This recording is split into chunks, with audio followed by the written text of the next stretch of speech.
Olá, eu sou a professora Maria Alice, de Língua Portuguesa, da Secretaria Municipal de Educação de Barretos. Na aula de hoje temos leitura, o leitor autônomo e proficiente, 2 crônicas. Quem é o leitor autônomo e proficiente? É aquele capaz de ler de forma independente e eficiente, proveitosa, isto é, ser capaz de retirar e absorver informações do texto. Para isso, esse leitor precisa o tempo inteiro exercitar procedimentos e habilidades específicos de leitura. Então, vamos exercitar procedimentos e habilidades da leitura de 2 crônicas propostas pelo material. E o que é crônica? Vale lembrar. Crônica é um gênero textual que faz uma reflexão do acontecido e leva o leitor a fazer essa reflexão. É uma narrativa curta que sugere uma ordem temporal dos acontecimentos, possui tom leve, de fácil digestão, isto é, de fácil compreensão. O modo como se lê depende de muitos fatores, como a finalidade da leitura, as habilidades do leitor ou a complexidade do texto. Ler para encontrar uma informação específica, por exemplo, o significado de uma palavra no dicionário ou um item de uma lista, requer procedimentos e habilidades diferentes dos exigidos para ler um texto didático, de história ou de geografia. A leitura de uma notícia de jornal é, sem dúvida, mais rápida e mais fácil do que a de um texto de filosofia. O leitor proficiente escolhe um modo mais adequado para realizar uma leitura, rápida ou lenta, superficial ou profunda, mas sempre muito atenta. A crônica é um gênero textual de grande leveza, conforme eu já havia falado, que permite leitura rápida, como as que praticaremos neste módulo. Leitura 1. A crônica de Antônio Prata foi impressa aqui sem o primeiro parágrafo. Ouça atentamente a leitura do primeiro parágrafo e faça anotações esquemáticas nas pautas. Então, aqui nós temos já um procedimento de leitura para se tornar um leitor autônomo e proficiente. Você vai ouvir atentamente a leitura que eu vou fazer do primeiro parágrafo da crônica e vai tentar fazer as anotações esquemáticas correspondentes a esse primeiro parágrafo. Então, a crônica pelo telefone. Parágrafo lá, o primeiro. Acontecimento, telefonema, quando, de onde, quem, caracterização, assunto do telefonema. Então, ouça atentamente o primeiro parágrafo. No último domingo, meu pai telefonou. Fiquei contente, não só porque ele mora em Floripa e sinto saudades, mas por saber que uma ligação sua nunca é para tratar de assuntos sérios. Meu pai desistiu de falar sério lá por 1991. No começo, eu briguei com ele. Achava que era preciso falar sério de vez em quando. Hoje, já não tenho tanta certeza.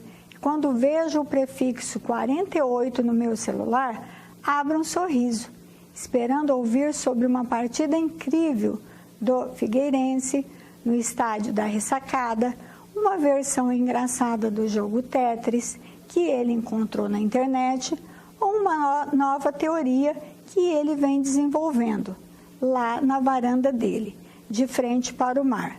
No último domingo, era a teoria. Então, vamos fazer essas anotações esquemáticas referentes ao primeiro parágrafo. Acontecimento. um telefonema para o cronista. Quando? No último domingo. De onde? De Floripa, que é Florianópolis, em Santa Catarina. Quem? Do pai do cronista. Caracterização. Um telefonema do pai do cronista nunca era para tratar de assuntos sérios, pois ele havia desistido de falar sério lá por volta de 1991. E assunto do telefonema? Uma teoria sobre... o telefonema era sobre uma teoria que o pai do cronista vinha desenvolvendo lá da varanda de sua casa. Então, vamos continuar com a leitura, vamos descobrir essa teoria. Começou, como de costume, com uma frase pouco razoável, dita com a maior naturalidade.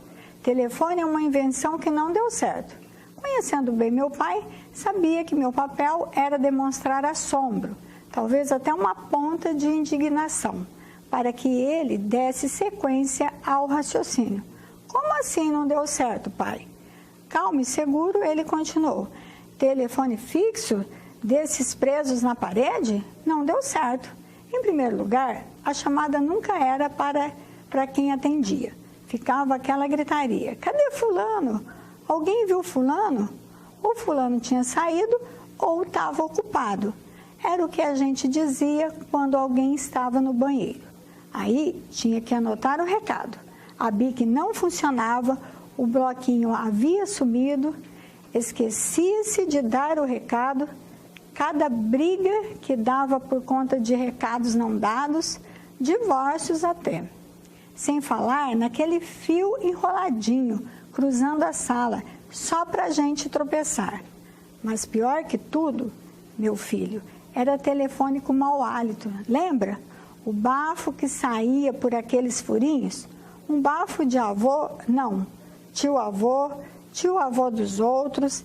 Ainda bem que em 2, 3 anos ninguém mais vai ter telefone fixo. Quando meu pai terminou, sugeri que escrevesse essa crônica. Não, filho, escreve você, presente de Natal.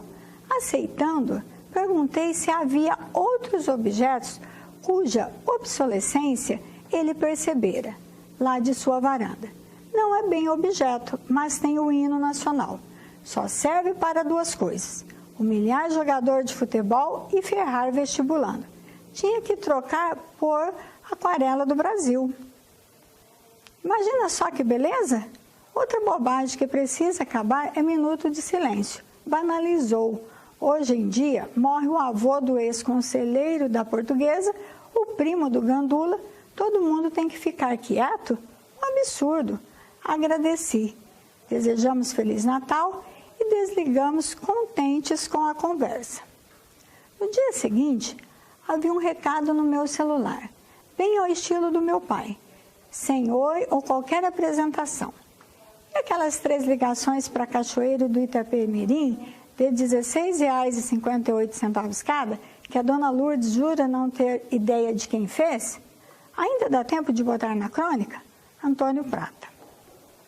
Antônio Prata, 1977, é escritor paulista, autor de crônicas e de roteiros para televisão.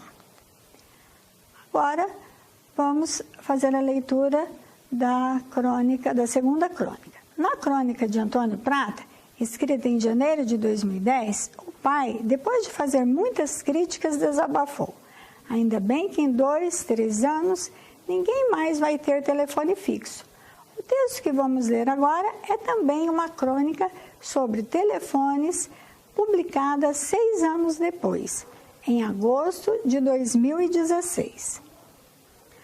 Uma crônica sobre o tempo, o celular e a nossa realidade. A cena se repete todos os dias e todas as horas, do momento em que acordo até um minuto antes de eu dormir. O cenário vai mudando, mas a ação não. Entro no metrô, na Avenida Paulista, na sala de aula ou em qualquer outro lugar e me deparo sempre com algumas cabeças baixas reproduzindo freneticamente o mesmo ato que eu.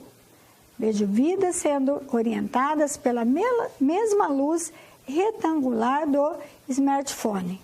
que me orienta, vidas movidas por outras vidas. Ufa, pelo menos eu não sou a única que perdeu o botão de stop. Stop? Só posso estar louca. Essa palavra anda tão desatualizada que ela só ganha significado nas 7 horas de sono, cronometradas pelo meu celular que me despertou. Isso se tivermos sorte. Fora isso, praticamente nenhuma sociedade do século XXI tem tempo. Estamos muito ocupados correndo atrás das demandas da rotina, tentando absorver parte do turbilhão de informações e imagens que recebemos por segundo. É corrido, eu sei. Então, por que em nosso pouco tempo livre ficamos presos diante de uma tela? Poderia ficar aqui citando inúmeras respostas, mas não chegaria a nenhuma conclusão. Além do mais, os motivos são diversos e variam de pessoa para pessoa. Porém, na semana passada escutei que enquanto estamos no celular, não estamos no nosso corpo. E foi a partir dessa simples frase que refleti sobre o que eu acredito que seja o grande atrativo por trás desse aparelho, o escapismo. Pense em quantas realidades, mesmo que ilusórias, podemos entrar em apenas uma mexida no celular. Hoje mesmo eu entrei em várias. No metrô, li uma notícia das Olimpíadas e voei rapidinho para o Rio de Janeiro, onde Thiago Braz acabara de ganhar ouro no salto com vara. Pouco tempo depois, vi o nascer do sol em Fernando de Noronha, andando pelo mar de concreto da Avenida Paulista. Na sala de aula, acompanhei vidas aleatórias no Snapchat ou no Instagram, que pareciam mais interessantes que a minha no momento. Nos outros lugares, a mesma coisa, só que em cenários diferentes. E assim o nosso tempo voa em um piscar de olhos. O quê? Já se passaram 3 horas? Horas de ilusão, minutos de escapismo e vários likes de indiferença. Geração que de tanta informação já até perdeu o botão de stop. Stop? Aquele que pausa o virtual e dá play na realidade? Ninguém quer ele não. Laura Cesar. Então aqui temos uma observação. No parágrafo 7 da crônica de Laura Cesar, foi acrescentada a palavra SIC, entre colchetes, para indicar que o acento grave foi usado incorretamente pela autora ou por quem digitou o texto. Naquela parte que ela fala, não chegaria a nenhuma conclusão. Sabemos que antes do pronome indefinido nenhuma, não se usa crase. Portanto, a forma aí correta não chegaria a nenhuma conclusão, sendo esse a só preposição. SIC, palavra que, entre parênteses ou colchetes, se intercala numa citação ou se pospõe a essa para indicar que o texto original está reproduzido exatamente por errado ou estranho que se possa parecer. Dicionário Howells. Aqui vamos ver outro procedimento, né? É utilizado pelo leitor autônomo e proficiente. Veja um resumo da crônica de Laura Cesar em 3 parágrafos. A autora descreve uma cena muito comum em nosso tempo. Em todos os lugares, as pessoas, entre as quais ela se inclui, estão sempre olhando a tela do telefone celular, completamente absorvidas pelo aparelho. Só consegue se desligar dele quando dorme. Gasta-se desse modo o pouco tempo livre que cada um tem na agitação da vida moderna. Ela considera difícil definir uma causa para esse comportamento que pode variar para cada pessoa. Mas a cronista, a partir de uma frase ouvida de alguém, acaba formulando uma tese. A causa da fixação no celular seria o escapismo. Através dele podemos fugir de nosso cotidiano e viajar para outras realidades e outros cenários mais interessantes. Por isso, segundo ela, o mundo virtual da telinha suplanta nosso interesse pelo mundo real. É isso, pessoal. Até a nossa próxima aula.